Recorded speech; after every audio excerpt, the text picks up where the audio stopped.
আলাইকুম। আশা করি যে যেখানে আছেন সবাই ভালো আছেন। তো আজকে নতুন একটি রেসিপি, মানে আমার জন্য নতুন রেসিপি নিয়ে হাজির হলাম আপনাদের সামনে। আজকে রেসিপির জন্য থাকছে চিংড়ি। এটা দিয়ে আমি বালা চাও করবো আজকে। তো চিংড়িটাকে আমি স্ট্রেনারে নিয়ে নিয়েছি যেন পানিটা ঝরে যায়। আর লাগছে পেঁয়াজ কুচি, রসুন কুচি আর কিছু শুকনো মরিচ। বাকি ইনগ্রেডিয়েন্টসগুলো আমি ভিডিওতে দেখিয়ে দিব। Let's go. এর জন্য প্রথমে আমি ফ্লেমটা অন করে নিলাম, তারপর একটা ফ্রাই প্যান দিয়ে দিলাম। প্রথমে আমি শুকনো মরিচগুলো ভেজে নিব, মানে এটা ভাজতে পাশের চুলাতে দিয়ে দিব। পাশের চুলায় দিয়ে দিলাম। আর এটাতে আমি আরেকটা কড়াই বসিয়ে নিলাম, তাতে দিয়ে দিলাম পরিমাণ মতো তেল। আপনারা চাইলে সরিষার তেলও করতে পারেন।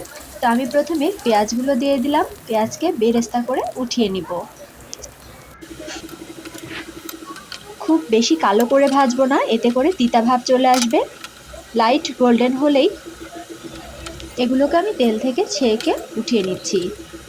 আপনারা বালাচাও কীভাবে বানান যদি আনকমন হয় কমেন্ট করে জানাতে পারেন। এরপর দিচ্ছি রসুন কুচি। যদি বড় রসুন হয় তাহলে চাকা করে কেটে নেবেন। আমি ছোট দেশি রসুনটাই নিয়েছি আর সেগুলোকে একটু চিকন করে নিয়েছি। এবার এটাকেও লাইট গোল্ডেন করে আমি তুলে নিলাম। এরপর দিয়ে দেবো চিংড়ি মাছগুলো।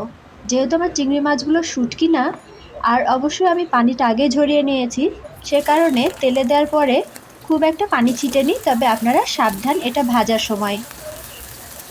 মাঝারি আছে এটাকে আমি বেশ মচমচে করে ভেজে নিব। সামান্য হলুদ দিয়েছি।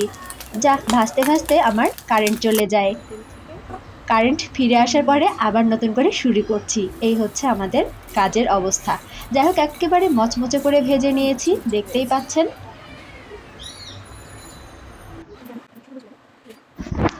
এদিকে আমার শুকনো মরিচ ভেজে না একেবারে ডান, সেগুলোকে আমি উঠিয়ে নিয়েছি। আর ফ্রাই প্যানে দিয়ে দিলাম পরিমাণ মতো লবণ। লবণটাকে একটু হালকা আঁচে আমি ভেজে নিচ্ছি, তারপরে দিয়ে দিলাম সব কিছু ভেজে রাখা তেলগুলোই। এবার পরিমাণ মতো দিয়ে দিচ্ছি মরিচ গুঁড়া। যে যেমন ঝাল খেতে পছন্দ করেন তেমনটা দিতে পারেন, তবে প্রসেসিং আর একটু বাকি আছে। তেলটাকে ভালো করে গরম করে নিয়ে এর মধ্যে আমি একে একে সবগুলো ইনগ্রিডিয়েন্টস দিয়ে দিলাম।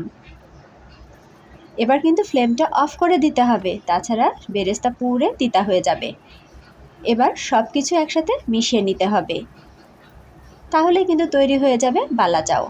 এবার আমি বাটিতে উঠিয়ে নিয়েছি আর সেজে চিলি ফ্লেক্স করে দিয়ে দিলাম। এবার সব কিছু ভালো করে মিশিয়ে নেড়ে চেড়ে বাস তৈরি হয়ে গেল আমার মজাদার বালা চাও। তবে হ্যাঁ, এটা ফ্রিজে বয়ামে ভরে রেখে দেওয়া যায় 1 মাস পর্যন্ত। আর চাইলে কাঁচামরিচ ধনেপাতা দিয়ে আপনারা খাওয়ার আগে ভর্তা বানিয়েও খেতে পারেন। আজকের ভিডিওটি ভালো লাগলে অবশ্যই লাইক কমেন্ট করে শেয়ার করে পাশে থাকবেন। ধন্যবাদ সবাইকে। আল্লাহ হাফেজ।